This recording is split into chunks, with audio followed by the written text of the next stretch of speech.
Good morning, Tuesday, April 28th, 2020. Pastor Ron Jetter, Immanuel Lutheran Church, Grandview, Washington, with my daily message. This week, I'm focusing on the Gospel of John. Last week, I looked at Matthew, Mark, and Luke, which are called the Synoptic Gospels, following a similar timeline. This time, we look at the very different Gospel, written perhaps 20 years after Mark, maybe 5 or 10 years after Matthew and Luke, at the end of the first Christian century.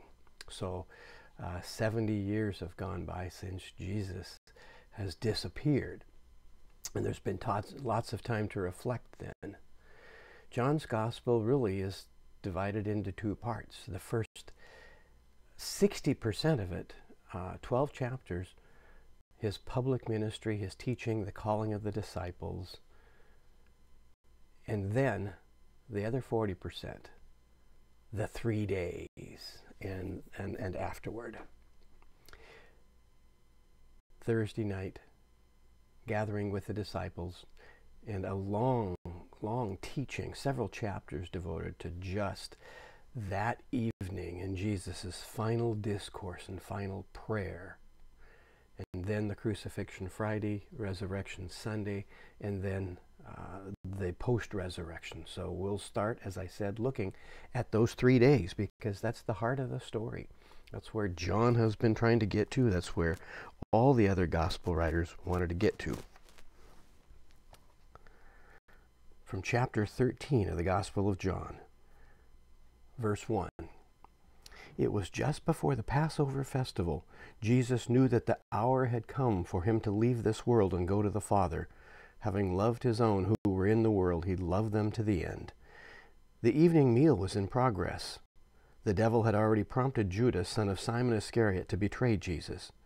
Jesus knew that the Father had put all things under his power, that he had come from God and was returning to God. So he got up from the meal, took off his outer clothing, wrapped a towel around his waist. After that, he poured water into a basin and began washing his disciples' feet, drying them with the towel that was wrapped around him. Thursday evening, in Matthew, Mark, and Luke, it was the Passover. They began the story of the 3 days with the disciples saying, "Master, where do you want us to prepare the disciple?" And then we have the story of the upper room of the house that apparently was owned by the mother of one of the younger disciples, possibly John Mark, who then became the author of the Gospel of Mark, one of Peter's disciples, and part of that group of 70. Here we don't have John, the writer John, saying, "Where do you want the Passover?" because it's not the Passover. It says, verse 1, it was just before the Passover, and they gathered for the evening meal. So the Passover would have been on the Sabbath. Think of that then in John's Gospel. What happens Friday morning? Friday morning is when the people would bring their lambs or goats or purchase them at the temple and then have them slaughtered by the temple priests and blessed, take them home and prepared for the Passover dinner so that everything was ready. And it's a very involved dinner. I've done numerous Passovers over the years. So that everything is ready by the time sundown hits on Friday and the Sabbath begins. So there's no more cooking, no more work done, simply the meal. This isn't the Passover meal. Rather, in John's Gospel, Jesus is being nailed to the cross at the same time as the Passover lambs are being killed at the temple. So for John, there's this parallel reality going on that we have to do a lot of inferring to figure out. But John has different things in mind, and so he relocates the Passover, which means First Communion, the Lord's Supper, doesn't take place in John. It comes from Matthew, Mark, and Luke, not John. Instead, John has this new kind of commandment, new calling. And he has said, just within those first verses, first of all, I'm going to be betrayed. Simon's going to do it. And I'm going to do something new. Give you an example. Now, you may have noticed today I'm wearing a uniform. It says Boy Scouts of America. It's got our American flag on there because we start every meeting with the pledge. And over here, the troop that I am, the quartermaster was the last task I had. I was quartermaster for leadership camp in Wenatchee and Camp Cook for several years. I've retired from that, but I haven't gotten rid of the shirt. I could probably do that and let someone else use it, but it hangs in my closet in memory of when I wore a uniform. I didn't put on the uniform of the armed services. I do have my father's uniforms.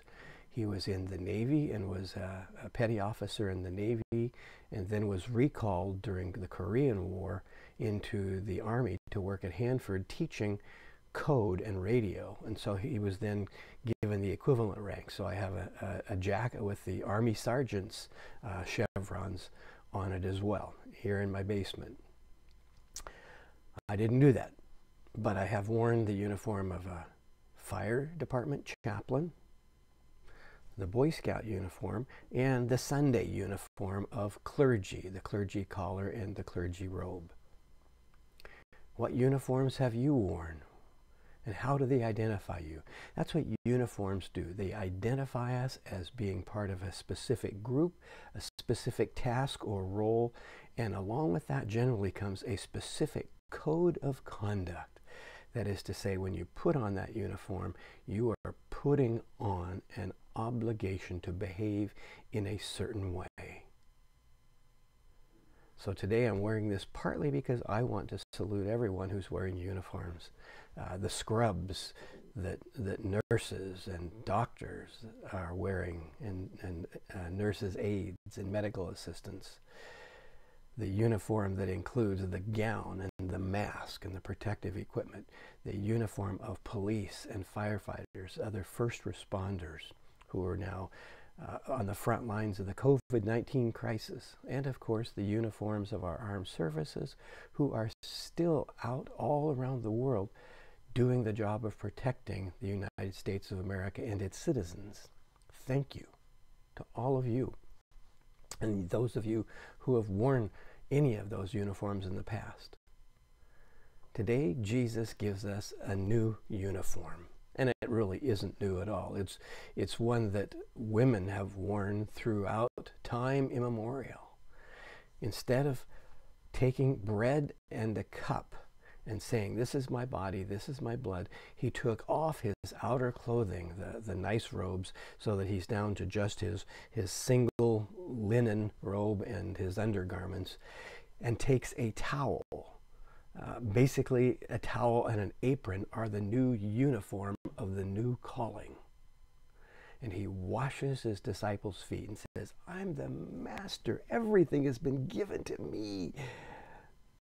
And I'm treating you as though you're my master and I'm your servant.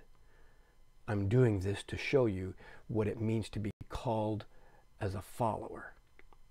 We who say we believe in Jesus must also say we believe Jesus, and like Gandhi, must say we follow Jesus.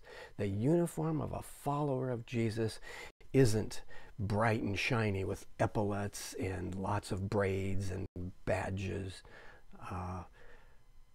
The uniform of Jesus is a simple apron and a towel. Think of the uniform of servants.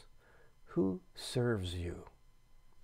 The people in the hair and nail salons, what do they wear?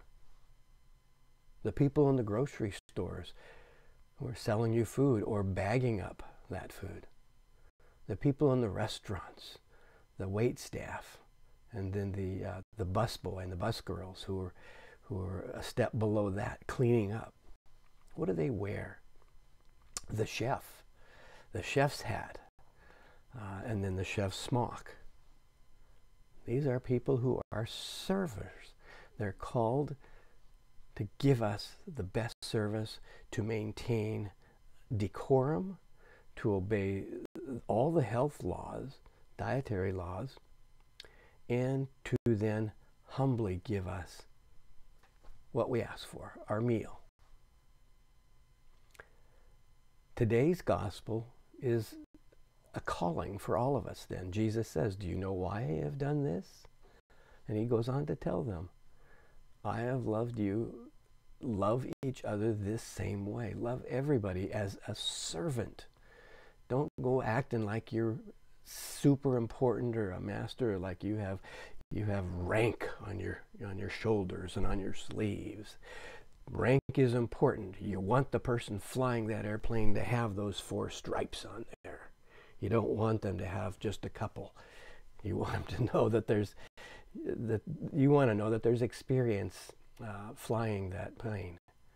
You want to know that the people who are in charge of our military have a command structure that they can follow, and in police and fire that they have set ways that they respond to emergencies, in hospitals and clinics that they have set protocols that they follow, and those all come along with uniforms. The uniform of a servant is much less defined. It's first of all looking for need, as we do in our families, responding to need, hunger, hurt, hopelessness, helplessness. Responding to that need then with real help in whatever is needed. Think of the story of Mary and Martha. There's Mary sitting at the feet of Jesus, and this is also from the Gospel of John, not surprising. And there's Martha with the apron and the towel, like all the women in church in time immemorial. And Jesus is saying, Martha, leave Mary alone, she's fine. And now, finally, several chapters later, Jesus is saying, I want you all to be Marthas. Take up your towels. The time to sit and listen at my feet is now over. The time to be Mary is over. The time to be Martha has arrived for us all. God bless the women in the church who have taught all of us how to be servants.